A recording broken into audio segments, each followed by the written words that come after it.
আজ ৭০-এর দশকের এমন একজন বলিউড নায়িকার ব্যাপারে বলবো, যিনি বলিউডের প্রথম শ্রেণীর দুই নায়কের সাথে প্রেম করেছিলেন, যারা সম্পর্কে বাবা ও ছেলে ছিলেন। শুনে আশ্চর্য হলেন তো? শুধু তাই নয়, এমন কাজের জন্য নায়িকা ডাইনি তকমা পর্যন্ত পেয়েছিলেন। বন্ধুরা, বিস্তারিত ঘটনাটি জানতে আমাদের ভিডিওটা পুরোটা দেখার জন্য অনুরোধ জানালাম। আর আমাদের চ্যানেল যদি সাবস্ক্রাইব করা না থাকে, তাহলে এখনই সাবস্ক্রাইব করে দিন এবং বেল আইকন প্রেস করে আমাদের পাশে থাকুন। ভানুরেখা গণেশন, যিনি হিন্দি চলচ্চিত্রের জনপ্রিয় অভিনেত্রী রেখা নামে আমাদের কাছে পরিচিত। অভিনেত্রী রেখার চলচ্চিত্র জীবন শুরু হয় একটি তেলুগু ছবির মাধ্যমে শিশুশিল্পী হিসেবে।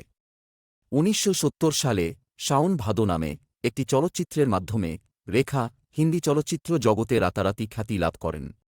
কিন্তু তাঁর এই গোটা চলচ্চিত্র কর্মজীবনে বহু নামকরা অভিনেতার নাম তাঁর ব্যক্তিগত জীবনের সাথে জড়িয়েছে। অমিতাভ বচ্চন থেকে শুরু করে কমল হাসান, শৈলেন্দ্র সিং, অক্ষয় কুমার সহ আরও এমন অনেকের নাম জড়িয়েছিল অভিনেত্রীর সাথে। শোনা যায়, রেখা অভিনেতা সুনীল দত্ত এবং ছেলে সঞ্জয় দত্তের সাথে একাধারে প্রেমের সম্পর্কে আবদ্ধ হয়েছিলেন।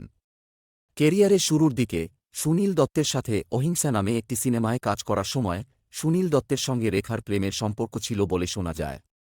তারই কিছু বছর পরে সুনীল দত্তের ছেলে সঞ্জয় দত্তের সঙ্গে জমিন অর আসমান নামে একটি সিনেমায় কাজ করাকালীন সঞ্জয় দত্ত এবং রেখার মধ্যে একটি প্রেমের সম্পর্ক তৈরি হয় এবং তাঁরা দুজনে লুকিয়ে বিয়েও সেরে ফেলেছিলেন বলে খবর ছড়িয়ে পড়ে সংবাদমাধ্যমে। জানা যায়, রেখার সঙ্গে সঞ্জয় দত্তের প্রেমের কথা জানাজানি হওয়ার পর সুনীল দত্ত রীতিমতো রেখাকে শাসিয়েছিলেন তাঁর ছেলের জীবন থেকে সরে দাঁড়ানোর জন্য। সংবাদ মাধ্যমে স্বামী এবং সন্তান দুজনের সঙ্গেই রেখার সম্পর্কের ব্যাপারে নার্গিস দত্ত রেখাকে ডাইনি বলে তকমা দিয়েছিলেন। শুধু তাই নয়, রেখা মানসিক সমস্যায় ভুগছেন এবং রেখার জীবনে এক আদর্শ পুরুষের দরকার এমন মন্তব্য করেছিলেন।